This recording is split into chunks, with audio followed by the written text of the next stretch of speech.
Mi hijo dijo: «Me das asco».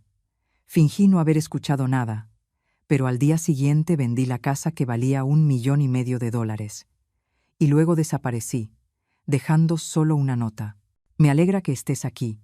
Si estás viendo este video, dale me gusta, suscríbete al canal y cuéntame desde dónde escuchas esta historia. Dejemos juntos una bendición en los comentarios, para que quien la lea también sienta que Dios le ha tocado el corazón.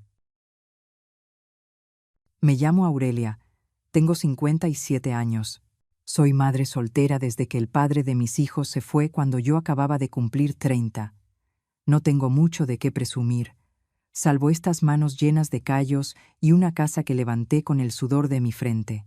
Siempre creí que si una es buena, la vida termina siendo buena con una. Esa noche, esa creencia se desprendió de mí como un botón que se cae de una camisa. Ya no había forma de volver a coserlo. Esa noche estaba recostada de lado, intentando dormir. La pared era tan delgada como el papel, y la voz de Santiago se filtró desde la habitación de al lado, baja pero clara: «Mi mamá me da asco». 4 palabras precisas. No me incorporé, tampoco lloré. Contuve la respiración para que mi corazón no hiciera ruido. Conté despacio en mi cabeza, como solía hacer cuando mis hijos eran pequeños y tenían fiebre. Al llegar a 10, la garganta se me secó. Entendí que hay frases que no necesitan explicación. Ellas solas te encierran en una habitación con la puerta asegurada desde dentro. A la mañana siguiente me levanté temprano, como siempre. Puse a calentar el agua, serví el pan en un plato y limpié la mancha de café del día anterior en la mesa. Santiago salió del cuarto, con el cabello revuelto y la voz tranquila. «¿Dormiste bien, mamá?», le respondí. «Más o menos, hijo». Le serví una taza y mi mano no tembló. Le hice una pregunta cualquiera sobre el trabajo, solo para mantener el ritmo. Él asintió, dijo unas palabras sin peso y abrió la laptop. Me quedé frente al fregadero mirando correr el agua, con una sola pregunta en la cabeza. ¿Me habré convertido en una madre vieja dentro de mi propia casa? Me repetí que debía seguir haciendo las cosas pequeñas. Limpié la cocina, regué las plantas, revisé los documentos de la propiedad guardados en el cajón superior. La casa estaba a mi nombre, sin deudas ni hipotecas. Era el resultado de 25 años sin descanso. Ese pensamiento no me hizo sentir orgullo, solo lucidez. Sabía que cuando alguien ya siente asco por ti, cualquier recuerdo de lo que hiciste por él deja de tener valor. Solo queda decidir desde qué lugar vas a ponerte de pie. Pero antes de hacerlo, de firmar y marcharme, los recuerdos regresaron, nítidos y ordenados como una lista. El padre de mis hijos se fue cuando yo cumplí 30. Mónica tenía 5, Santiago 7. Recuerdo llevarlos al médico en brazos, firmar sus papeles de inscripción, almorzar un pan frío, coser de noche para apagar la luz. Aprendí a atender un mostrador de materiales, a cargar sacos de cemento, a llevar la contabilidad, a empujar carritos en un almacén. Cuando eran pequeños, mis hijos eran dóciles, comían poco, reían mucho y dormían abrazados a mí sobre un colchón fino extendido en la sala durante los meses sin aire acondicionado. Hubo noches en que, mientras les contaba un cuento, me quedaba dormida a medias, y al despertar me encontraba sentada en el suelo, con el libro caído de mis manos y los dos abrazándome todavía con fuerza. Luego crecieron. Mónica se casó, se fue lejos por el trabajo de su esposo, a veces llamaba, con la voz apurada. Santiago se lanzó a los negocios, fracasó una y otra vez. Su matrimonio se vino abajo, su carácter cambió. Puse el coche a su nombre para que pudiera ir a trabajar. Vendí una parte del terreno para ayudarlo a cubrir sus problemas con Hacienda. Cada vez que traía alguna novia a casa, yo ponía un colchón en la sala y les dejaba mi espacio, convenciéndome de que solo era una huésped en mi propia casa. No lo culpé. Pensé que era solo una etapa, que pronto todo volvería a estar en calma, pero la calma no llega por súplica, y entendí eso un poco tarde. 3 días después de escuchar aquella frase, pasé frente al comedor y oí a Santiago riendo por teléfono con alguien. Ella sigue aquí, como un mueble viejo que respira. Me quedé inmóvil un segundo, luego caminé directo al jardín. Sobre la tierra donde yo misma había mezclado cemento para tapar las grietas, entre las macetas que compré en oferta, estaba la vieja silla de madera con los brazos gastados por tantas veces que me senté a respirar. Levanté la mirada hacia el techo de tejas que habíamos cambiado el año pasado. En mi mente apareció una cifra fría, más de $1,500,000, el valor que acababan de darle a esta casa. No sentí emoción ni pesar, solo una claridad absoluta. Al caer la tarde, saqué el manojo de llaves y abrí el compartimento superior del armario. Fui revisando cada carpeta: escritura de propiedad, planos, recibos del impuesto predial. Puse todo sobre la mesa y me senté frente a ello. Tomé una hoja blanca tamaño carta y escribí poco, justo lo necesario, sin un punto de más. La doblé y la metí en un sobre amarillo, de esos que guardo para los asuntos importantes. Guardé el sobre junto con los documentos y cerré con llave. Esa noche, Santiago avisó que saldría a cenar con amigos. Yo me quedé en casa. Di una vuelta por las habitaciones como quien hace un último inventario. Toqué el pasillo que una vez enyesé con mis propias manos. Abrí la puerta del cuarto de Mónica, el que pintamos de rosa cuando tenía 15, el color ya desvaído, pero el rincón donde limpié sus lágrimas por una mala calificación seguía intacto. Me detuve frente a la foto de mi exesposo, enmarcada en madera tosca, con una esquina abierta. Alguna vez pensé tirarla, pero la guardé, no por nostalgia, sino porque era la prueba de una vida que existió, un recuerdo congelado en el tiempo. Salí al patio trasero. El aire nocturno era delgado. No rezé ni pedí nada. Pensé en Mónica y en Emiliano, mi nieto, un niño que crece y al que quiero enseñarle algo. El amor tiene límites, y los adultos deben marcarlos, especialmente con la familia. Pensé en el día siguiente, con precisión.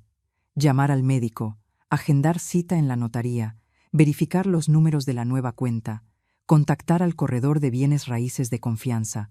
Pensé en cómo irme sin hacer ruido, sin dejar olor a quemado, sin deber una explicación que pudieran torcer a su antojo.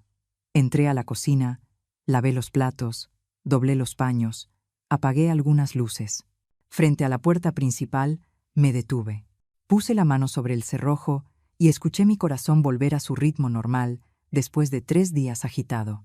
Murmuré, casi sin voz, como hablándole a la mujer que fui hace 25 años. Mañana empiezo a desaparecer. La frase salió suave. No era una amenaza ni una escena. Era un plan. Apagué la luz del porche. La oscuridad se cerró, pero dentro de mí se encendió algo. Esa noche dormí. No profundamente, pero bastó. Soñé que estaba en una habitación nueva, ni grande ni bonita, solo con una hamaca y una ventana abierta al cielo. No había nadie conmigo, y aún así no me sentía sola. Desperté a las 5, preparé café y me senté a la mesa. Santiago aún dormía. Tomé un sorbo, abrí mi cuaderno y escribí 3 líneas. Hoy llamar al doctor, hoy agendar notaría, hoy hablar con el agente. Cerré el cuaderno, coloqué la pluma en el lomo. La mañana empezó como cualquier otra, salvo que yo ya había elegido mi camino. No le conté nada a nadie. Preparé el desayuno, dejé su parte, salí al jardín a regar las plantas, cerré con llave algunos cajones. Todo transcurrió en silencio, como si un nuevo orden se estuviera acomodando despacio. No necesitaba decir adiós. Solo debía avanzar al siguiente punto de la lista. Y si alguien me preguntara por qué no grité, respondería simplemente: cuando una madre ha escuchado demasiado, ya no busca discutir, actúa. Al final del día, cuando la sombra se alargó sobre el piso, saqué el sobre amarillo del armario y lo guardé junto con los documentos en una bolsa pequeña, cerrándola con el cierre. Revisé el candado de la puerta trasera. Empujé la ventana junto al fregadero. No sentí miedo. Sentí alivio. Miré alrededor por última vez, no para aferrarme, sino para asegurarme de no dejar ninguna parte de mí atrás. Apagué la estufa, toqué de nuevo el cerrojo. Mañana todo comenzará a moverse. Y si alguien pregunta, diré esto: no me voy para huir, me voy para vivir con el valor que merezco. Esa mañana me levanté más temprano que de costumbre. No miré la puerta de su habitación. No necesitaba otra conversación. Necesitaba una salida con pruebas, con firmas, con sellos. Preparé café, di un sorbo pequeño para que me dejaran de temblar las manos y salí a la calle con el abrigo puesto. Al cerrar el portón me repetí: hoy solo hay cosas que hacer. Fui a la sucursal de siempre, al mismo mostrador de años atrás. Hablé poco, entregué los documentos en orden. La cuenta en dólares, por si acaso, la había abierto hace años. Hoy era ese, por si acaso, no retiré todo de una vez. Programé transferencias pequeñas durante la semana, cada una con el monto justo, moviéndolas a una cuenta intermedia a mi nombre. Pedí al empleado que anotara: gasto personal. Nadie hizo preguntas. La impresora soltó el recibo. Su sonido zumbante me pareció el pulso de una calma firme. Miré las cifras y comprendí algo extraño. Cuando una ha tocado fondo en su propia casa, mantenerse erguida en un banco resulta más fácil. Al salir del vidrio, me senté unos minutos en la banca. No lloré. Solo recordé todas las veces que me apreté en el camión para llegar puntual al trabajo, todas las veces que renuncié a un vestido nuevo para pagar la colegiatura de mi hijo, y ahora era yo misma quien debía proteger la carne y el esfuerzo que levantaron esa casa. Abrí el celular y escribí una nota. Dinero. Transferencias iniciadas, sin rastros sospechosos. Ese mismo día, pedí cita en una clínica general. El médico hizo las preguntas de siempre. Recordar fechas. Hacer un cálculo sencillo. Repetir 3 palabras después de 5 minutos. Respondí con claridad. Me miró por encima de sus lentes y dijo: está perfectamente lúcida. Asentí, pedí el certificado de capacidad mental, con fecha, hora, firma y sello. Dije sin rodeos: voy a vender mi casa. Quiero que nadie se atreva a decir después que no sabía lo que hacía. El doctor no mostró curiosidad. Imprimió el documento y estampó el sello rojo. Una hoja tan ligera y a la vez tan pesada como una muralla. Al salir, respiré más hondo. Hay cosas que, aunque invisibles, levantan muros. Seguí hacia la notaría. El personal recibió mi carpeta y revisó los papeles. Pedí grabar un video declarando: vendo mi casa por voluntad propia, sin presión alguna, comprendiendo las consecuencias legales. Colocaron la cámara y me pidieron leer la declaración frente al lente. Leí despacio, cada palabra cayendo como piedra que fija un cimiento. Al terminar, pedí una copia del video y el acta notarial con su número de registro. Me llevé una copia, el resto quedó en resguardo. Al salir del portón notarial, me di cuenta de que no había temblado en todo el día, tal vez porque ya no hablaba para convencer a nadie, hablaba para que la ley escuchara. Llamé al agente inmobiliario que me ayudó a comprar esa casa. Aún reconoció mi voz. Fui directa: necesito vender rápido, discreto y con todo en regla. Le envié de inmediato el expediente completo: título de propiedad, comprobante de impuestos en cero, constancia de no hipoteca. Dijo que filtraría a los compradores y priorizaría a quien transfiriera de inmediato, sin alargar negociaciones. Añadí: no recibiré a nadie en la casa. Estuvo de acuerdo. La llamada fue corta. No expliqué por qué. Ya no tenía la obligación de explicar nada. Por la tarde, el agente avisó que había un comprador extranjero interesado, con finanzas limpias y disposición de transferir de inmediato. Pedí revisar antes el contrato modelo. Esa noche, en la mesa del comedor, extendí el documento y lo leí con calma. Marqué con marcador fluorescente las cláusulas riesgosas: fecha de entrega, responsabilidad de impuestos, penalizaciones por retraso. Escribí a mano una condición adicional: pago total, inmediato, antes de firmar la cesión. Agregué otra línea: en caso de disputa, el valor acordado no cambia.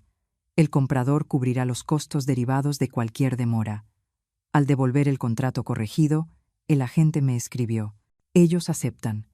A la mañana siguiente, fui a otro banco. Abrí una nueva cuenta, activé una capa de seguridad especial y seleccioné recibir notificaciones mediante un canal anónimo. El empleado preguntó si quería agregar a otro beneficiario. Respondí: solo yo. Registré un código de seguridad temporal exclusivo para una transferencia grande. Al salir del mostrador, Escribí una última nota en el teléfono. Cuenta final, segura. Al volver a casa, di otra vuelta más. No para sentir nostalgia, sino para revisar por última vez dónde estaban los documentos originales, las llaves de repuesto, y en qué cajón dejé el sobre que escribí anoche. Escuché a mi hijo hablando por teléfono en su habitación. No me detuve a oírlo. Lo que tenía que escuchar, ya lo había escuchado suficiente. Al mediodía, el agente inmobiliario me avisó la cita en la notaría para la verificación final. Llegué puntual. El comprador presentó los comprobantes de transferencia listos. El notario leyó de nuevo la cláusula de pago inmediato que yo había exigido.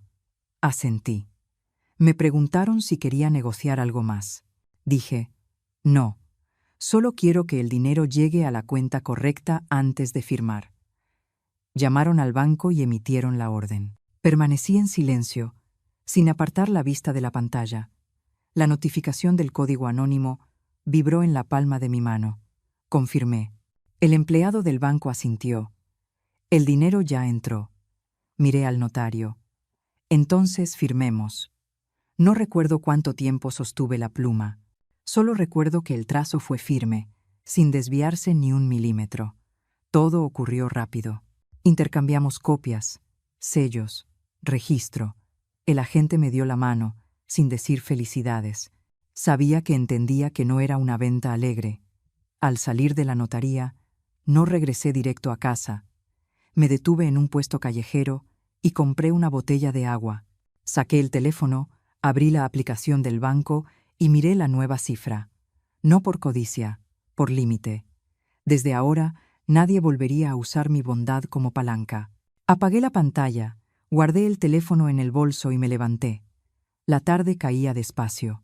Caminé varias cuadras, repitiéndome las veces necesarias hasta creerlo. Hice lo correcto. Recordé una escena diminuta, la primera vez que llevé a mis 2 hijos al centro de salud, con uno en brazos y otro de la mano, y apenas unas monedas para el pasaje. Si pude atravesar aquellos días, ¿cómo no voy a poder alejarme de esta casa? Giré el rostro hacia el poniente. El sol tocaba mis párpados. Ya no era una mujer esperando que alguien cambiara. Era la que imponía las reglas de su propia vida.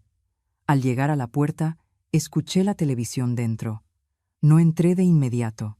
Me quedé bajo el techo mirando mis sandalias. Recordé el sobredorado que ya había escrito. Lo colocaría en medio de la mesa, con un pisapapeles encima para que no volara. Dentro solo había una línea, lo bastante pesada para poner fin a todo rodeo. Quien te da asco se ha ido y se lleva todo. Aprende a vivir sin esa persona. No quería insultar, quería claridad. Esa noche ordené los documentos, revisé las copias, guardé por separado el certificado médico, el video notariado, el acta de depósito, tomé una foto de los sobres etiquetados y me la envié a mi propio correo para conservarla. Todo estaba en su sitio. En mi mente, el tablero de ajedrez tenía todas las piezas listas. Dinero Salud, notaría mercado cuenta final comprador. Las piezas estaban en posición. Solo faltaba el movimiento final para salir del tablero. Esa noche me recosté de lado, hacia la pared, como siempre, no para esconderme, para oír mi corazón en calma. Sabía que al amanecer empezaría a desaparecer, sin ruido, sin explicaciones, solo para conservar la última parte de dignidad de una madre que amó hasta vaciarse y aún así fue llamada con 4 palabras. Mi mamá me da asco. Y también desde esa mañana dejaría de ser el mueble viejo que respira en mi propia casa. Sería la mujer que gira la llave de su propia vida. Aquella mañana me desperté más temprano de lo habitual, no para pensar más, sino para terminarlo. Bebí medio vaso de agua, revisé el sobre con los papeles dentro del bolso, tomé las llaves y cerré la puerta. El camino hasta la notaría era tan conocido que no necesité mirar el número de la calle. Me senté frente a la mesa de madera y escuché a la secretaria leer los términos. Pedí que leyeran en voz alta el apartado de pagos, el de titularidad y el de exención de disputas. Asentí, firmé. Firmé por segunda vez. Firmé en el libro oficial de ellos. La punta de la pluma quedó sin tinta como el tramo largo que acababa de recorrer. Ni rápido, ni lento, solo recto. El banco envió un mensaje. El ejecutivo confirmó que el dinero había entrado en la cuenta nueva. Abrí el teléfono secundario, verifiqué la cadena de caracteres de seguridad, comparándola con el código que había anotado en un papelito aparte. Coincidía. Una capa de tensión en el pecho se relajó. Miré al corredor la agente inmobiliaria, le di las gracias brevemente. Nadie preguntó por qué vendía. No hacía falta. Solo necesitaba que todo estuviera en regla. De regreso no me detuve a comprar nada. Fui directo a casa. Los escalones aún tenían unas huellas de barro de la lluvia de la noche anterior. Me aparté, abrí la puerta y entré. La casa estaba más vacía de lo que recordaba. No me quedé mirando, ni saqué una última foto. Abrí el armario, saqué la vieja maleta de tela verde y la puse sobre la cama. Guardé ropa suficiente para unas semanas, ropa interior, un abrigo ligero y un par de zapatos planos. Tomé la carpeta con los documentos, identificación, copias de comprobantes, las facturas relacionadas con la transacción de esa mañana. Los guardé en el compartimento grande. Abrí el cajón pequeño y saqué el reloj antiguo de mi padre. Ya no funcionaba, pero lo conservaba por una razón simple. Necesitaba recordar de dónde venía, para no equivocarme de rumbo otra vez. Tomé unas fotos pequeñas, no por nostalgia, sino para tener algo que decirle a mi nieto más adelante si preguntaba quién había sido su abuela. Miré la habitación y no encontré nada más que necesitara llevar. Lo que quedaba ahí ya no me pertenecía. En realidad, quizá nunca me perteneció si definir pertenecer es el lugar donde a una persona se le respeta. Me senté en la mesa del comedor. La superficie tenía un rasguño largo, de cuando mi hijo cargó muebles. Recordé el ruido seco de entonces y su disculpa cortante. No le reproché nada en ese momento. Hoy puse un papel exactamente sobre ese rasguño. El sobre amarillo ya estaba escrito. Revisé otra vez la frase dentro de la carta, sin añadir nada. Coloqué el sobre en el centro de la mesa y puse la piedra que uso de pisapapeles encima. No por miedo al viento, sino porque quería que él la viera primero al abrir la puerta. La frase que escribía dentro estaba clara, breve, definitiva. La que te da asco se fue y se llevó todo. Aprende a vivir sin ella. Entré al cuarto y cerré la maleta con el candado. El sonido seco del cierre fue concluyente. Me miré reflejada en la puerta del armario, cara sin maquillaje, el cabello recogido, nada especial. Lo único distinto eran los ojos. Ya no esperaban. Apagué todos los interruptores, revisé la cocina, comprobé las ventanas y cerré la puerta principal con llave. Tomé las llaves y las dejé en la bandeja de madera. Uno solo lleva lo necesario para el nuevo camino. Las llaves antiguas pertenecían a otra vida. Caminé hasta la entrada de la calle. El sol brillaba suave. Esperé el camión como cualquier día, solo que hoy no volteé a mirar atrás. En el bolsillo tenía el boleto de solo ida que había comprado unos días antes. El nombre de la reserva coincidía con los documentos nuevos. El contacto había cambiado, todo calculado para limitar rastros. Elegí tomar el camión hacia el centro, hacer transbordo y luego el autobús al aeropuerto. Moverme al ritmo de un desconocido me dio un poco de alivio. No quería dejar ningún rastro de privilegio al que aferrarse. El aeropuerto está lleno de gente. No pienso en ellos. Pienso en anoche, cuando abrí de nuevo mi libreta y escribí una línea. La bondad no es un boleto para que otros pasen por encima de ti. Miro el tablero de información. La pantalla cambia de números. Estoy en el mostrador de autoservicio. Escaneo el código. Imprimo mi pase de abordar. Mi nombre aparece tal como lo había previsto. Agradezco a la empleada al entregar el equipaje, paso el control de seguridad, dejo mis zapatos en una bandeja de plástico como todos los demás. No suena ninguna alarma. Camino derecho. No llamo a nadie. La pantalla se ilumina con una fila de mensajes sin leer. La apago. Ya escuché suficientes palabras. Un asiento vacío junto a la ventana. Me siento. Coloco las manos sobre los muslos para mantener la calma. El corazón se estabiliza. Cierro los ojos unos segundos. Los abro. Leo una pequeña línea en el ala del avión allá afuera. Algunos dirán que solo es metal, tornillos y disciplina técnica. Para mí, es movimiento puro. Irme, porque quedarse es desgastarse. Subo al avión siguiendo la fila, encuentro mi asiento, abrocho el cinturón. Cuando el avión rueda por la pista, no pienso en ningún rostro. Pienso en la frase, mi mamá me da asco, que escuché a través de una pared delgada, y en todas las noches que guardé silencio creyendo que callar era una forma de amar.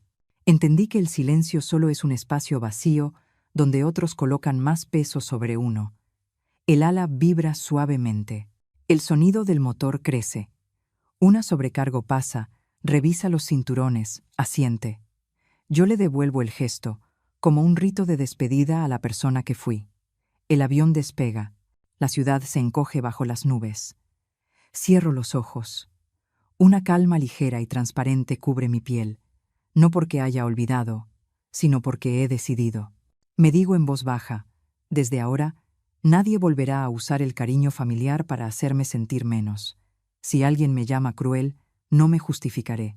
No ven el camino que recorrí. Las veces que puse un auto a nombre de mi hijo para que pudiera trabajar, las veces que vendí un terreno para ayudarlo con los impuestos, las noches que dormí en el sofá para dejarle privacidad.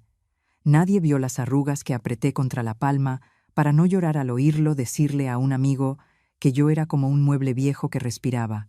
No importa, yo lo vi. Y fue suficiente. El avión deja de temblar. Abro los ojos. Afuera está el cielo abierto. Sobre mis piernas, una mano que ya no tiembla. Tomo una pluma, escribo en el reverso del boleto. Irse no es venganza, es proteger lo que queda. Lo doblo, lo guardo en mi cartera. Me recuesto, respiro hondo. Este viaje no promete el paraíso. Solo promete que seré la guardiana de mi propia puerta, desde la cerradura hasta las bisagras. Y con eso basta para seguir respirando. Cuando el vuelo se estabiliza, presiono el botón para pedir agua. Bebo un sorbo, la garganta áspera. En mi mente ya no están la mesa ni la carta, sino el porche de una casa pequeña en algún lugar que aún no conozco, una hamaca vieja, un cielo común. No sueño demasiado, solo quiero vivir como una persona normal, sin tener que pedir permiso a nadie. Dejo el vaso, cierro los ojos otra vez, no para huir, sino para que el corazón aprenda a latir con un ritmo nuevo, el de alguien que acaba de firmar, dejar la carta sobre la mesa, cerrar la puerta y comenzar su propio camino. Aterricé en Monterrey a las 21.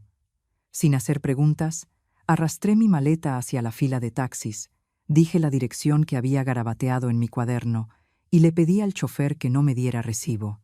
Solo quería deslizarme por esta ciudad como una sombra. El mostrador de madera en la recepción de la pensión era bajo y viejo, con un olor a jabón diluido impregnando el pasillo angosto. Pagué en efectivo por 2 semanas. Entregué mis papeles con los 2 apellidos. Escribí lo mínimo que necesitaban. ¿Número de teléfono? Sonreí y dije que aún no tenía. Mi viejo celular estaba apagado, envuelto en una toalla, inmóvil al fondo de la maleta como un pez muerto. No dejé rastro alguno para nadie, sobre todo para el hijo que acababa de llamar a su madre, algo que le daba asco. La primera noche, en el cuarto pequeño, abrí la ventana apenas un poco. El viento entró trayendo el murmullo de los autos y de la gente. Me quedé mirando el techo, intentando respirar despacio. No lloré, solo escuché mi corazón, latiendo parejo, cada golpe marcando los años pasados. Las cenas de 3 personas cuando apenas alcanzaba, las noches en que cosía más para pagar deudas, el día que firmé el traspaso del coche con la esperanza de verlo salir adelante. Recordé también cuando dijo, «Mamá, quédese en la sala, estará más cómoda», y yo de verdad extendí el colchón en el suelo para estar más cómoda, tal como él dijo. Esos recuerdos pasaron por mi cabeza como quien hojea un fajo de facturas viejas. Los ves, los doblas, los guardas lejos. Necesitaba dormir para empezar de nuevo al amanecer. Al amanecer caminé hasta la esquina del mercado. Con una taza de café caliente en la mano, me senté en la plaza a mirar pasar a la gente.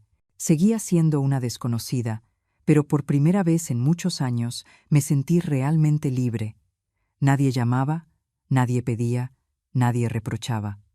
Esa tranquilidad era extraña y sospechosa a la vez, como caminar sobre un puente nuevo comprobando con cada paso si aguanta. Cerré los ojos un momento y me pregunté, si hubiera puesto límites antes, ¿estaría hoy aquí, con una maleta y un corazón gastado? Pero esa pregunta no paga la renta ni me da un techo. Me levanté y regresé. En las escaleras me crucé con un anciano. Asintió con la cabeza y preguntó en voz baja, «¿Recién llega?» Asentí.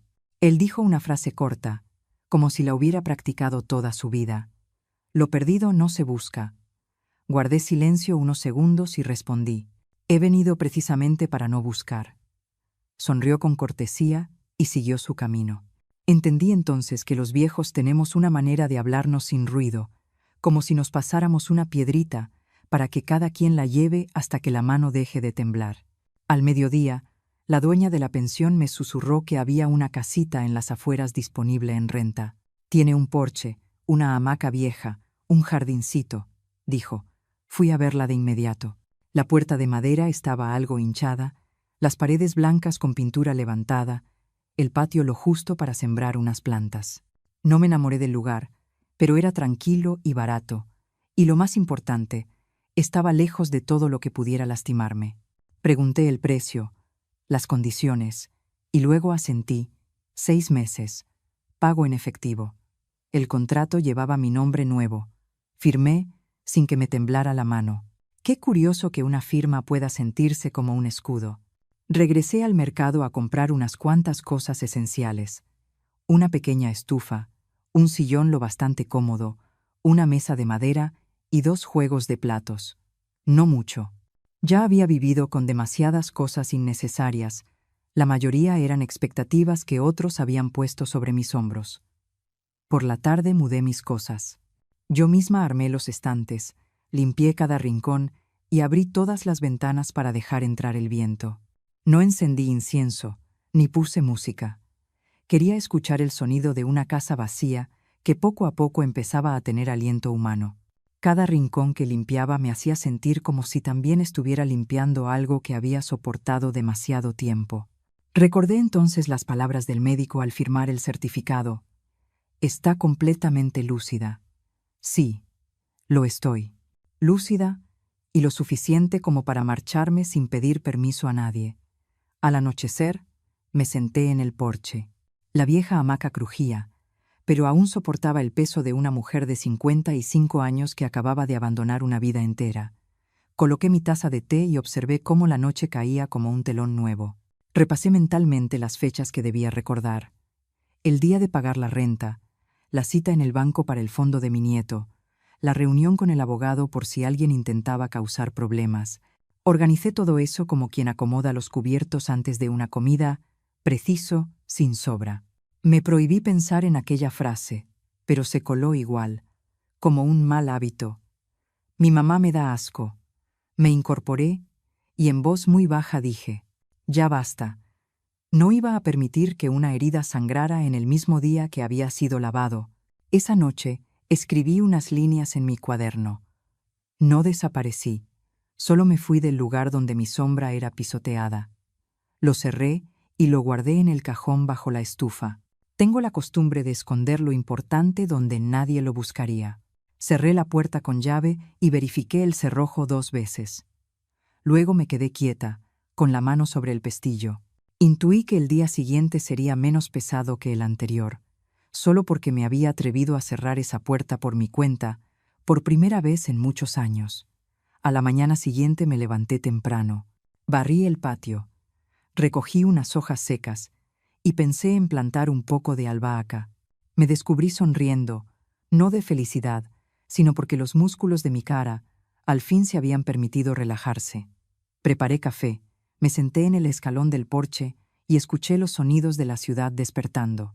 Saqué mi viejo celular, lo miré un rato y lo guardé de nuevo. Nadie necesita oírme ahora, y yo tampoco necesito escuchar a nadie. Por el momento está bien así. Sé que el camino frente a mí aún tiene piedras que podrían golpearme, pero esta vez elegí un sitio desde donde, si debo resistir, al menos nadie volverá a llamarme un mueble viejo que respira dentro de su propia casa. Por la tarde volví a la pensión a entregar las llaves de la habitación y agradecerle a la dueña por haberme dado el contacto de la casa en renta. Ella me tendió una pequeña bolsa llena de clavos y tornillos, diciendo, «Para que cuelgue algo y no se vea tan vacío». La tomé, y sentí un ardor en los ojos. A veces, los extraños te ofrecen justo lo que encaja en el hueco de un día nuevo. De camino a casa, pensé en Mónica y en Emiliano. Aún no había llamado a mi hija. Quiero que, cuando se entere, su madre ya esté firme en algún lugar, no caminando entre dos orillas. Quiero que cuando mi nieto entre corriendo a casa vea un porche, una hamaca y una abuela serena, no una mujer hecha pedazos. Llegué cuando el sol se inclinaba sobre el corredor. Me apoyé en una columna y miré la casita una vez más, sin intentar amarla, solo aceptándola como una prenda que me queda bien. Susurré, «Desde hoy, nadie tiene derecho a rebajarme». La frase salió con la misma facilidad que el aire. Entendí que cualquiera puede lastimarme, pero solo yo puedo detener el dolor a tiempo. Y esa noche, por primera vez en muchos años, dormí sin soñar. Por la mañana encendí la computadora para realizar una pequeña transacción, y de pronto apareció un correo de una dirección desconocida. En la firma, el nombre de un abogado que decía representar a Santiago. La primera línea iba directo al punto. Planeaban demandar para anular el contrato de compraventa de la casa, alegando que al momento de firmar yo carecía de capacidad legal y no comprendía plenamente lo que hacía. Leí todo 2 veces. No sentí enojo, tampoco miedo. Era como ver una lluvia que ya había previsto desde ayer. Si la ropa se moja, se cambia. Lo que se tiene que hacer, se hace. Marqué el número que aparecía en la firma. Del otro lado, una voz educada, medida, distante. Hablé despacio, sin rodeos. Tengo un certificado médico que acredita mi plena lucidez, con fecha, firma y sello válidos. También conservo el video grabado en la notaría, donde declaro que vendo de forma voluntaria, entendiendo todos mis derechos y obligaciones. Si presentan la demanda, entregaré todas las pruebas. Y estoy dispuesta a solicitar una indemnización por daño moral si hay difamación. Hubo un silencio breve. Luego el abogado dijo que consultaría con su cliente. La llamada terminó. Apagué el teléfono, preparé una taza de té y escribí en mi cuaderno: marcar los límites con documentos, no con lágrimas. Pasaron 2 días de absoluta calma, como si aquel correo nunca hubiera existido. La mañana del tercer día, al abrir el buzón frente a la reja, encontré un sobre sin remitente. Dentro, una carta escrita a mano. Reconocí la letra de Santiago. El contenido era corto, de esos textos que uno usa para justificar su propio orgullo herido. Que yo había dividido a la familia, que le quité lo que era suyo, que el tiempo pondrá todo en su lugar. Ni una sola palabra de disculpa. La leí hasta el final, la doblé y me quedé un momento en el porche. Sentí el mismo cansancio de antes, pero esta vez no me arrastró hacia abajo. Puse agua en la tetera, encendí la estufa y busqué el encendedor que siempre guardo en el cajón. Coloqué la carta sobre un plato de porcelana y encendí el fuego. La llama tomó el borde del papel y corrió por las frases frías. Las cenizas volaron fuera del porche, cayendo sobre el camino de ladrillos como la última capa de polvo que se desprende del cuerpo. Murmuré, solo para mí. Listo, basura fuera del alma. Por la tarde, el teléfono marcó un audio nuevo. La voz de Santiago, ronca y baja. El asco no era por ti, era por mí. Una sola frase. Sin explicaciones, sin adornos. La escuché entera y no respondí. Entendí. Hay puertas que, al cerrarse, protegen a toda la casa del viento. El límite ya está puesto, no para castigar, sino para cuidar. Esa noche fui al centro cultural, invitada por un grupo de adultos mayores. Dijeron que cada persona tendría 5 minutos para contar un fragmento de su vida. Cuando llegó mi turno, no hablé mucho. Los padres no nacemos para ser el basurero emocional de los hijos. Cuando guardamos silencio demasiado tiempo, los demás creen que nuestro dolor es nuestra obligación. Ya firmé los papeles necesarios, dije lo que debía, y conservé la única parte que aún me debía a mí misma, la dignidad. La sala quedó en silencio, y luego vinieron los aplausos. No fueron ruidosos ni festivos, solo el sonido cómplice de quienes han vivido lo suficiente para entender que soportar no siempre es una virtud. Volví a casa cuando el cielo ya estaba oscureciendo. El viento pasaba entre la cerca de madera, trayendo el olor de las hojas secas al porche. Me senté en la silla mirando el pequeño patio, pensando en el correo que amenazaba con una demanda, en el certificado médico dentro de la carpeta, en el video grabado en la notaría, en la carta convertida en cenizas, en el audio de una sola frase. Todo se alineaba en una línea recta. Ellos atacaron con sospechas, yo respondí con pruebas. Ellos lanzaron culpas, yo devolví silencio.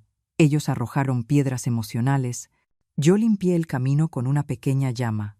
No hubo ninguna victoria brillante, solo un porche limpio donde poder respirar. Abrí mi cuaderno y escribí: pruebas más fuego igual a puerta trasera cerrada. De ahora en adelante, quien quiera entrar en mi casa, que toque con respeto. Cerré el cuaderno, lo guardé en el cajón y serví un poco más de té tibio. Afuera, la ciudad no sabía nada de lo que había pasado. Pero yo sí.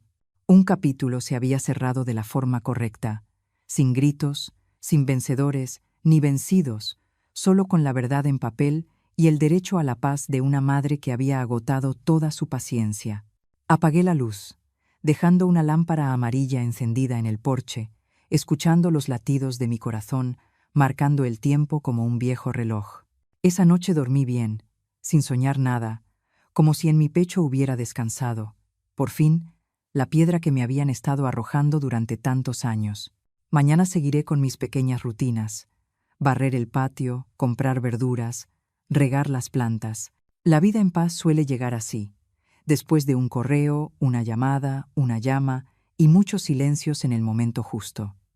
Al mediodía, el sol empujaba las sombras de la cerca de madera hacia el porche. Yo estaba lavando un vaso cuando escuché una voz suave. «Mamá». Levanté la vista. Mónica estaba frente al portón, con los ojos enrojecidos, abrazando una bolsa con pan dulce y una caja de fotos viejas. Abrí la puerta. Nadie dijo nada. Nos abrazamos por largo rato. Sentí que sus hombros temblaban, mientras mi respiración se hacía lenta, como después de una tormenta. La ayudé a entrar. Sobre la mesa de madera, puse el plato con pan y serví 2 vasos de agua. Ella sacó de la caja una foto donde Mónica y Santiago eran niños.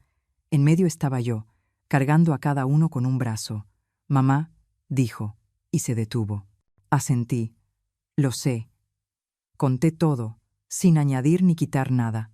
El correo del abogado de su hermano exigía anular la venta por incapacidad mental de la madre. El certificado médico ya lo tenía listo, con sello rojo y fecha clara. En el video ante el notario aparezco hablando directamente a la cámara. Vendo la casa por decisión propia, consciente de lo que hago. La carta anónima, llena de culpas y ataques, la quemé en el porche para cerrar el capítulo. Al final, el audio que él envió. «El asco no era por ti, era por mí». Le dije a Mónica. No respondí. Guardé silencio para cuidar mi paz. Ella bajó la cabeza. «Lo sé. Hace tiempo que veo cómo ha cambiado. Me daba miedo decirlo, por si todo se rompía». Respondí. «Ya se rompió, hija. Pero hay cosas que deben romperse para no seguir haciéndonos daño». Nos sentamos frente a frente, comiendo despacio. Mónica me preguntó cómo vivía. Le conté. «Me levanto temprano, riego las plantas, voy al mercadito de la esquina. Por la tarde me siento en el porche a escuchar el viento entre las tablas y por la noche escribo unas líneas en mi cuaderno, cosas que aprendí tarde». No le hablé mucho de la soledad, ni de esas noches en que tengo que cerrar los ojos con fuerza para que la frase «mi mamá me da asco» no se clave como una espina. Solo dije, estoy más en paz. Ella tomó mi mano. Quiero venir más seguido. Me preocupa que estés sola. Le apreté los dedos. Estar sola no da tanto miedo como vivir con desprecio. La semana siguiente, Mónica me escribió que vendría, que alguien quería conocerme. Esperé en el porche. La puerta se abrió y Emiliano asomó la cabeza, con un balón en los brazos. Me miró y murmuró, ¿Usted es la abuela Aurelia? Sonreí. Sí, pasa. Se quedó quieto. ¿Por qué no vive con nosotros? Me agaché hasta quedar a su altura. Porque a veces los adultos también necesitamos encontrar nuestro lugar. Y cuando lo encontramos, los demás dejan de sufrir tanto. El niño asintió despacio, como entendiendo a medias. Le di un vaso de limonada. Caminó por la sala, tocó los marcos de las fotos y luego dijo: «Quiero dibujar algo para usted». Le pasé papel y lápices. Emiliano se sentó en la mesa, mirándome de reojo de vez en cuando. Escuché el rasgueo del lápiz, el olor leve de las ceras de colores. Cuando levantó la cabeza, el dibujo estaba completo. Los dos en una hamaca, frente a una taza de café humeante, y arriba, con letras torcidas: «La abuela ya no está triste». Sentí un nudo en la garganta. «Es hermoso», susurré. Mónica, detrás de mí, puso una mano en mi hombro. Enmarqué el dibujo con sencillez y lo colgué frente al sillón. Desde allí, cada vez que levanto la vista, veo la frase que un niño de 8 años se atrevió a decir por mí, cuando tantos adultos no pudieron hacerlo. Después de aquel día, todo empezó a tomar su ritmo. El lunes limpié la casa, abrí las ventanas para que el viento se llevara el olor a humedad vieja. El martes fui al mercado. Compré solo lo necesario: jitomates, huevos, un manojo de cilantro, a veces un poco de hueso para el caldo. El miércoles caminé con don Roque. Él habla poco, pero caminar junto a alguien silencioso hace que el camino se sienta más corto. El jueves escribí en mi cuaderno las cosas que había dejado pasar por años, las frases que una aprende a decir a esta edad: «Ya basta», «No, merezco esto». El viernes cociné algo que oliera a hogar, a veces solo una sopa caliente, otras una pequeña tanda de pan que a Mónica le encanta. El sábado esperé en el porche, 2 sillas preparadas, una para mi hija, otra para mi nieto. No hablamos mucho de Santiago, no analizamos, no intentamos adivinar qué estará haciendo. Le dije: «Hablar de quien no está es como querer cocinar un atole sin maíz». Mónica asintió, apoyó la cabeza en mi hombro unos minutos y luego se levantó a recoger los platos. No me engaño pensando que la herida ha sanado. Solo la miro de frente, sé dónde está, sé que la lastima, sé que debo evitar. Hay noches en que escucho a los vecinos poner música, risas sueltas entre las paredes. Apago la luz temprano, me quedo quieta, y recuerdo los días en que hice de todo para criar a mi hijo, las veces que llevé a Santiago a la escuela, cuando le amarraba las agujetas, cuando me abrazaba el cuello lleno de polvo después de jugar fútbol. Esos recuerdos ya no me ahogan. Pasan como una multitud, rozan mi hombro, se disculpan bajito y siguen su camino. Mónica ya se sabe el camino. A veces viene incluso entre semana, deja en la mesa un papelito: «Te dejé unos panes en la cocina». Emiliano también sabe abrir la reja, entra corriendo y pregunta: «¿Qué escribiste hoy en tu cuaderno, abuela?». Le leo unas líneas sencillas sobre cómo cada quien debe ponerle nombre a su tristeza, para que no se vuelva un animal salvaje que muerde a todos. Él abre los ojos. «¿Y tu dibujo ya tiene nombre?». Le digo: «Sí, la abuela ya no está triste». Él sonríe. «Entonces, guárdalo para siempre, ¿sí?». Le contestó: «Para siempre, si tú me dejas». Una noche escribí en el cuaderno esta frase, la subrayé 2 veces. La paz no es olvidar el pasado, es poner límites para que el futuro no lo repita. Cerré el cuaderno. Afuera, el viento era suave. Dentro, el dibujo enmarcado colgaba derecho. Entendí que hay consuelos que no vienen de quien te lastimó, sino de quien aún no ha tenido tiempo de hacerlo. Y eso basta para seguir caminando, despacio pero firme, entre los días en que ya nadie me llama un objeto viejo que respira. Solo soy una madre que aprendió a respirar por su cuenta. El teléfono vibró 3 veces, breves. Miré el nombre en la pantalla, respiré hondo y contesté. La voz de Mónica sonaba baja, como si temiera despertar a alguien a su lado. «Mamá, te aviso para que te prepares. Santiago perdió el trabajo.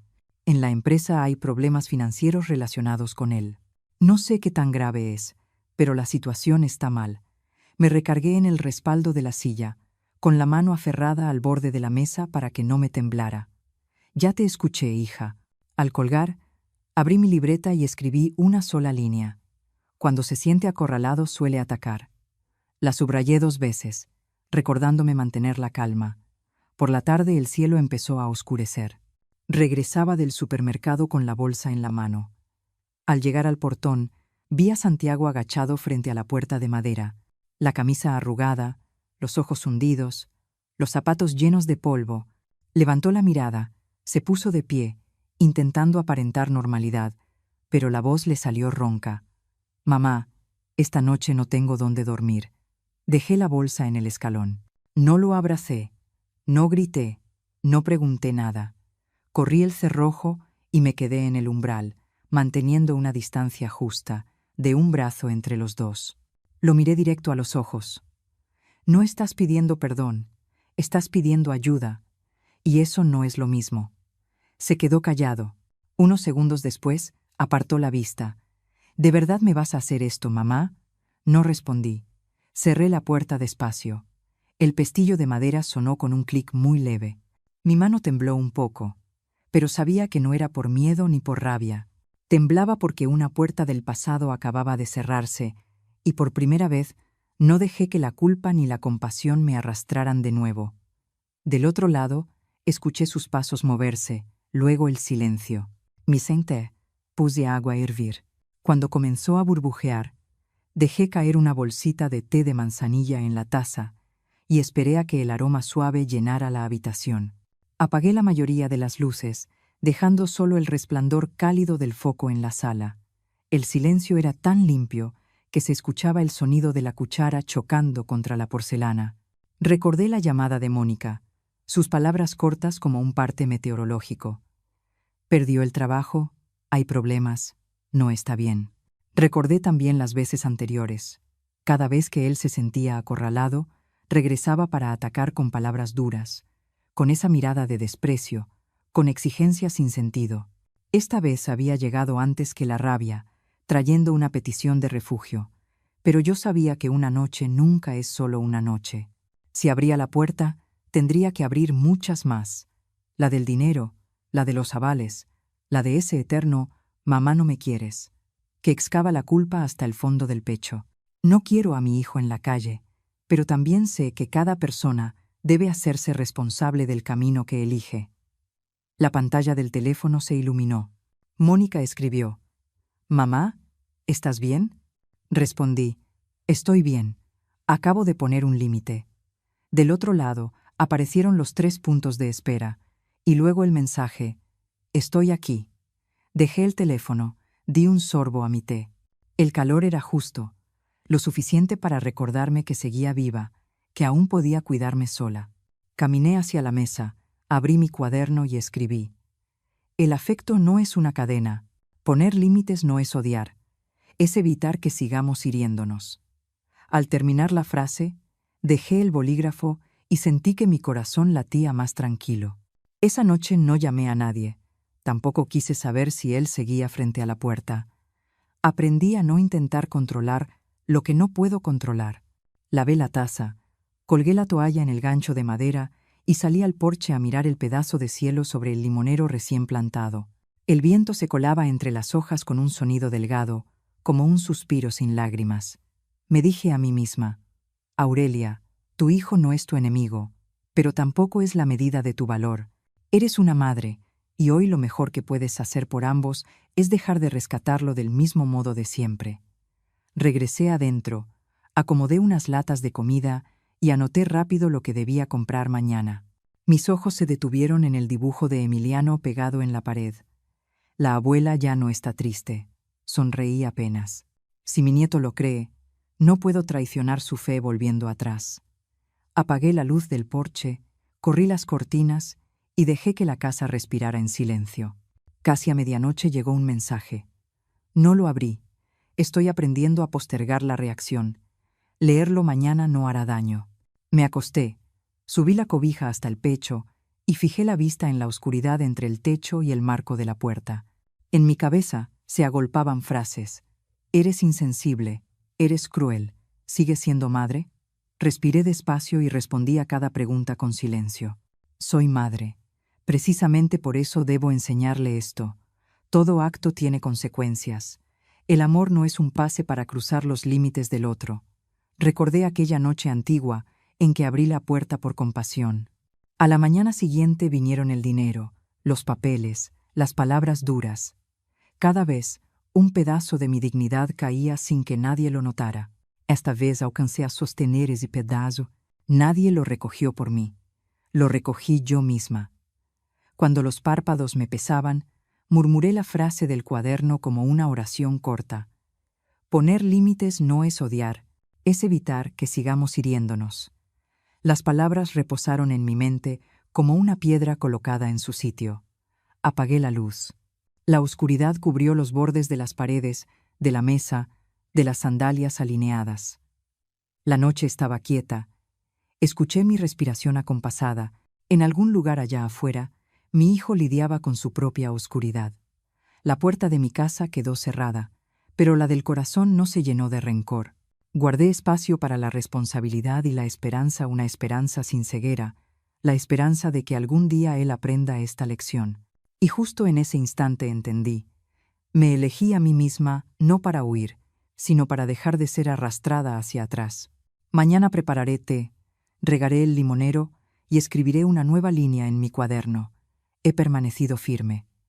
Aquella mañana, justo después de tender el trapo de cocina, mi teléfono secundario vibró brevemente. Era un mensaje del banco.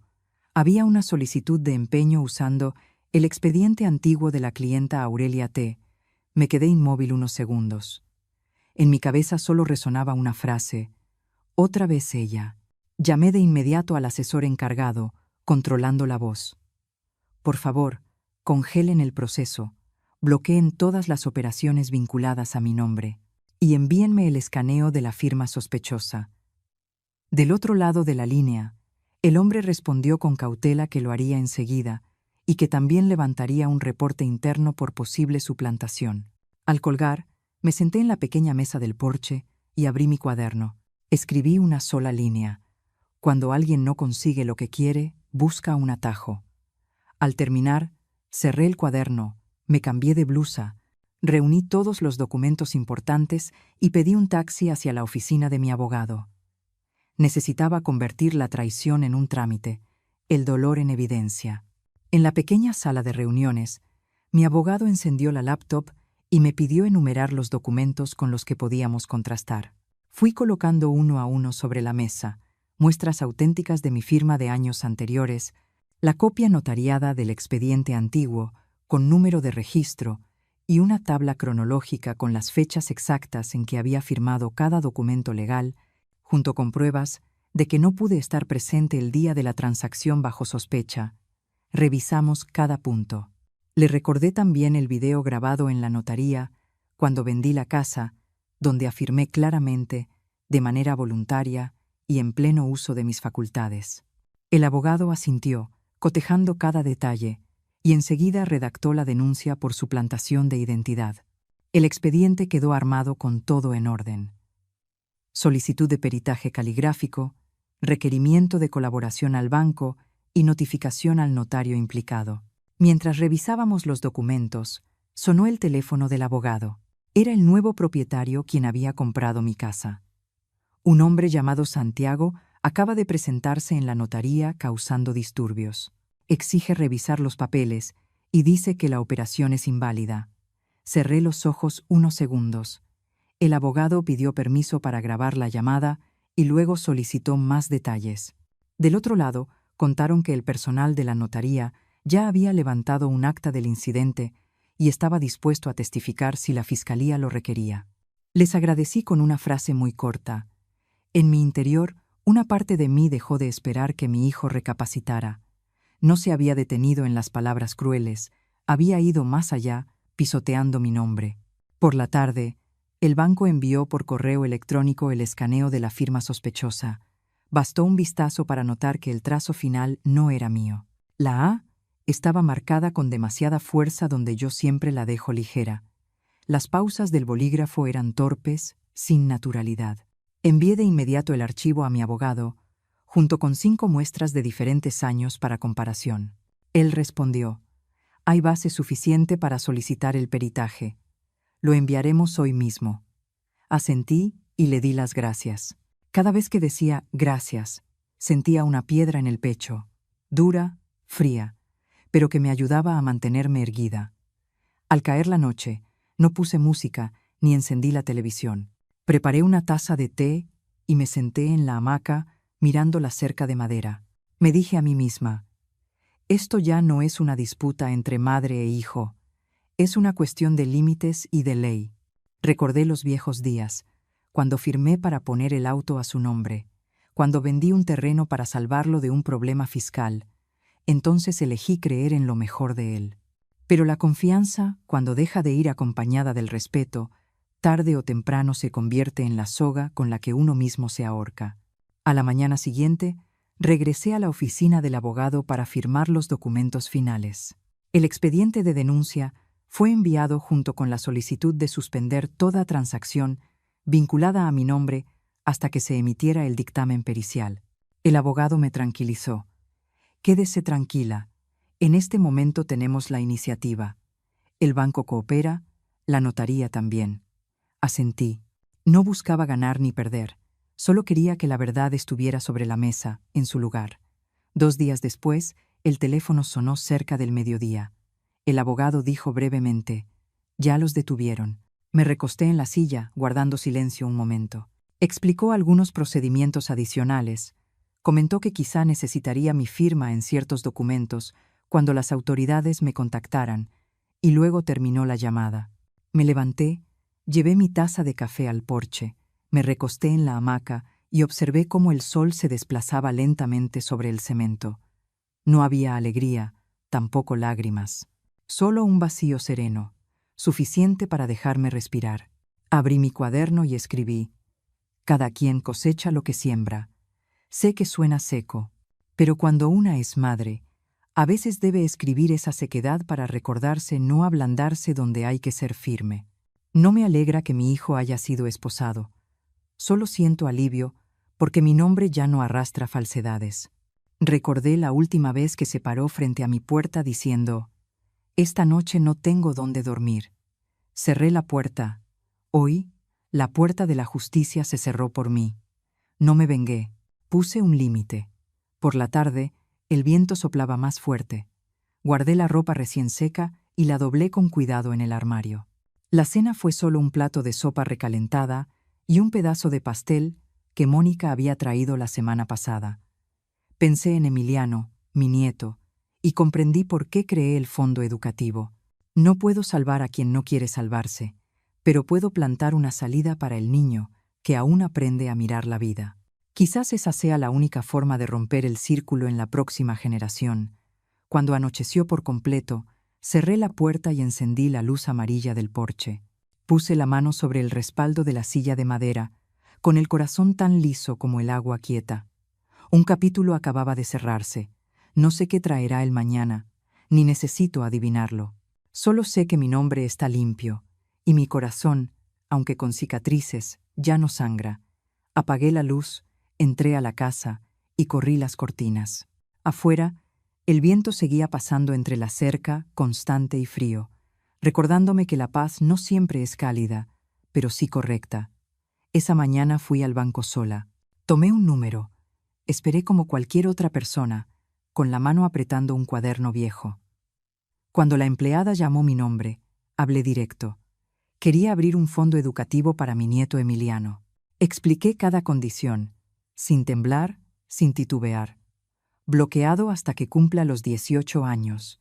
Uso exclusivo para educación, con supervisión legal independiente y que nadie, bajo ningún tipo de poder, pueda retirar ese dinero. Añadí una última frase, como una oración. Anote por favor el propósito, para un futuro limpio. La empleada me miró un momento, luego comenzó a teclear. Cada golpe sobre el teclado era como un ladrillo que yo colocaba en el camino del futuro del niño. Firme.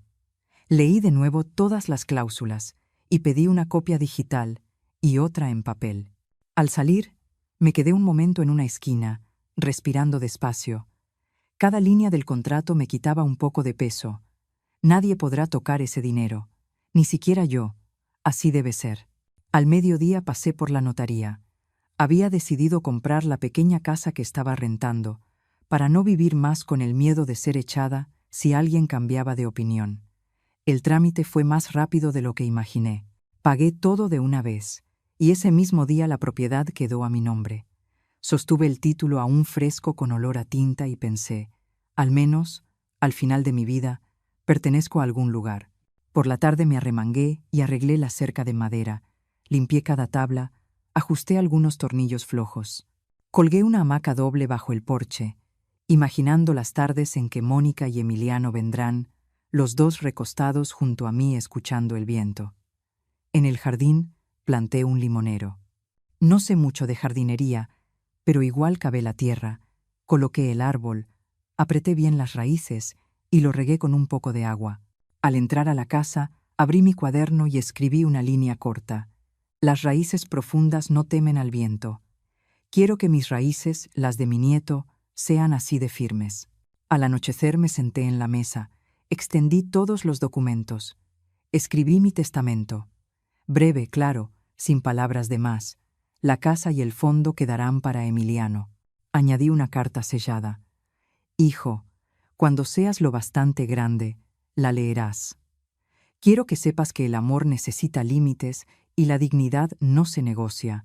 Cuando alguien te ama pero te humilla, eso no es amor. Cuando tú amas y te pierdes a ti mismo, eso tampoco es amor.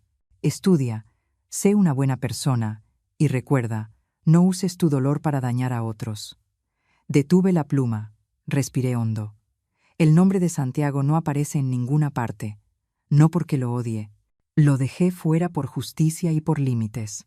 No premio el desprecio, no legitimo la violencia con palabras, no refuerzo el hábito de exigir como si fuera un derecho. Firmé, llamé al notario para que pusiera su huella y el sello. Todos los papeles quedaron completos, en orden. Abrí la caja fuerte y coloqué dentro el testamento, los documentos del fondo, la carta sellada para Emiliano y una hoja con instrucciones sobre qué abogado contactar, dónde y cuál es el número de expediente. Cerré la caja. El pequeño clic del cerrojo sonó como el cierre final de una puerta que durante años no me había atrevido a cerrar. Mientras hacía todo eso, no me sentí fuerte, solo sentí dolor. Dolor por escribir un documento en el que ya no había lugar para el nombre de mi hijo. Dolor por pensar en el día en que yo no esté, y quién cuidará un poco de mi dignidad y del futuro del niño. Dolor por entender que hay cosas que, una vez rotas, no se pueden reparar. No elegí castigar. Elegí no seguir pagando los errores de otros con el resto de mi vida. La tarde caía, me lavé las manos y preparé café. Mónica llamó para avisar. Vendrían ella y su hijo. Puse la mesita del porche y agregué una silla para Emiliano. No adorné nada. Una casa suficientemente limpia, suficientemente luminosa, suficientemente en silencio, ya era demasiado para un día como hoy. La puerta se abrió, Emiliano corrió abrazando la guitarra.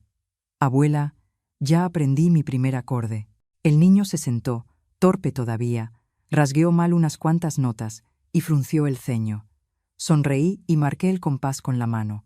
1, 2, 3, 4. Él tocó a su ritmo, despacio.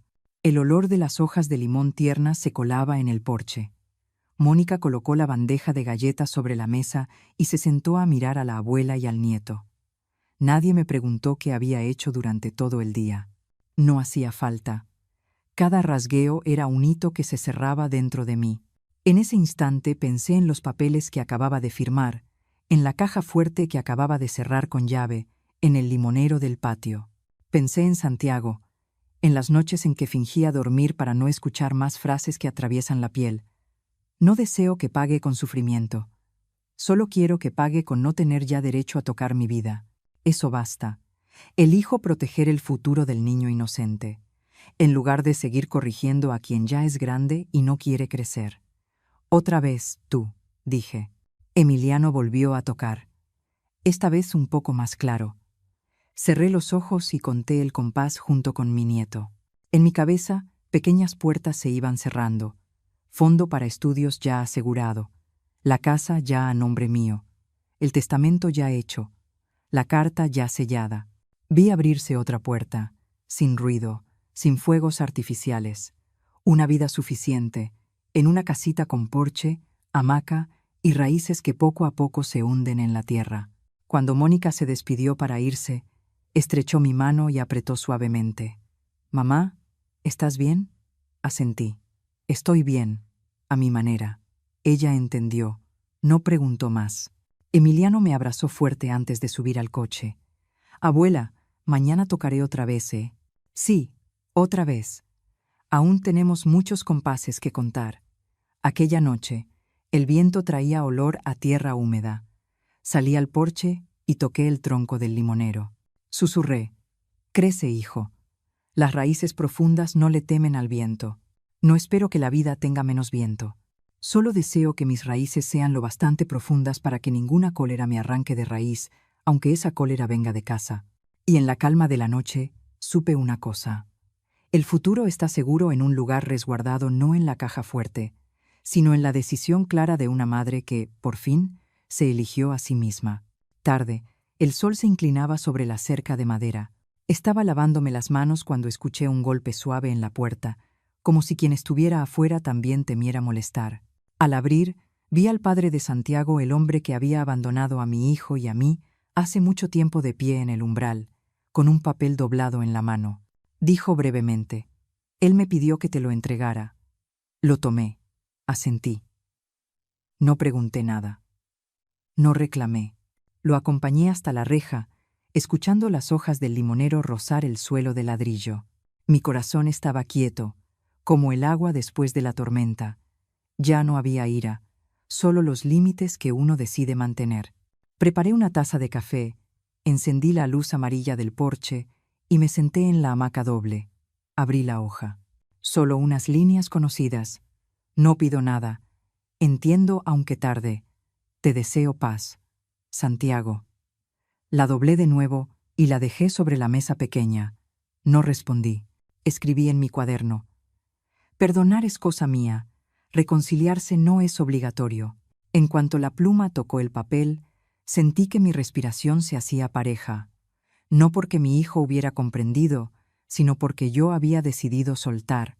Hay lazos que, si no los cortas tú misma, te estrangulan toda la vida. Abrí la caja fuerte del dormitorio y guardé la carta junto al expediente del testamento y la carta para Emiliano. Revisé por última vez el documento del fondo educativo, bloqueado hasta los 18 años, destinado solo a estudios, con supervisión legal independiente. Todo seguía igual, claro, limpio, en orden. Cerré la caja, giré la llave. Un pequeño clic sonó, lo bastante preciso para poner punto final a un capítulo largo. Al día siguiente, fui al centro cultural. Los rostros conocidos se sentaban en semicírculo, esperando la pequeña charla de fin de semana. Hablé despacio y con claridad. El amor tiene límites. Hice una pausa. La dignidad no se negocia. Otra pausa. La justicia a veces es distancia. No me dio consejos, ni intentó arreglar lo que ya estaba roto. Lavó los platos, limpió la mesa, encendió la luz del porche. Hay formas de amar que son silenciosas, quedarse y hacer las pequeñas cosas con cuidado. Esa noche, Emiliano abrazó su guitarra pequeña. Me mostró un nuevo acorde, con las manos aún temblorosas. Le marqué el compás mientras las cuerdas sonaban lentas, bajo el aroma de cáscara de limón flotando en el aire. Le dije: «Lo más difícil no es irse, sino no voltear cuando alguien intenta retenerte con culpa». Asintió, sin preguntar más. Sé que no lo entendió del todo, pero comprendió lo necesario para su edad: mantenerse firme cuando alguien quiera arrastrarte hacia atrás. Ya de madrugada, me quedé sola. En la pared colgaba un dibujo. La abuela ya no está triste. 2 figuras en una hamaca, con una taza de café al frente, trazos gruesos y torpes, pero llenos de emoción. Miré el porche, la hamaca doble, el limonero con brotes nuevos. En mi mente pasaron las noches de antes, la mesa larga, el tintinear de los platos, las palabras casuales que cortaban más que un cuchillo. Alguna vez creí que la familia era algo irreemplazable. Ahora sé que familia no es una mesa llena de gente. Familia es el lugar donde nadie tiene que rebajarse para que otro se sienta más alto. Abrí el cuaderno y escribí la última frase. Las raíces profundas no temen al viento. No añadí nada más. No hacen falta párrafos largos para justificar lo que ya está claro. Apagué la luz y escuché la noche pasar por el patio como un visitante discreto, que entra sin hacer ruido. Han pasado 2 años desde aquella noche en que escuché: mi mamá me da asco. Ya no tengo que preguntarme qué hice mal, ni organizar mis emociones según el calendario de otros, ni preparar cenas para enojos sin nombre. Ahora tengo mis sábados con Mónica y Emiliano, un futuro limpio y asegurado para mis nietos, una puerta que se abre para quien debe entrar y se cierra cuando es tiempo. No deseo nada más, salvo mantener mis pequeños hábitos, preparar café por la mañana, regar el limonero, quedarme en silencio 5 minutos antes de que empiece el día. A veces la paz es solo eso. Ese camino no tiene explosiones de ira, ni disculpas tardías que me arrastren hacia atrás, ni deudas emocionales del pasado. Ese camino tiene a mis nietos, a mi hija, y un espacio reservado para un perdón que guardo solo para mí, sin ponerle precio. Entré en la casa y cerré la puerta. La casita estaba en silencio, como un libro que ya ha terminado su parte dolorosa. Lo que queda es la parte de vivir. Y yo, al fin, elegí vivir. Si tú estuvieras en mi lugar y escucharas de tu propio hijo las palabras «me das asco», ¿qué harías? ¿Seguirías esperando un cambio? ¿O te irías para proteger lo que queda de tu corazón? Cuéntame en los comentarios del canal Historias con Calma, porque tu historia puede ser la luz de alguien que aún camina en la oscuridad. Si estás viendo este video, dale me gusta, suscríbete al canal y deja en los comentarios: ¿qué haría yo para que conversemos? Que Dios te bendiga siempre.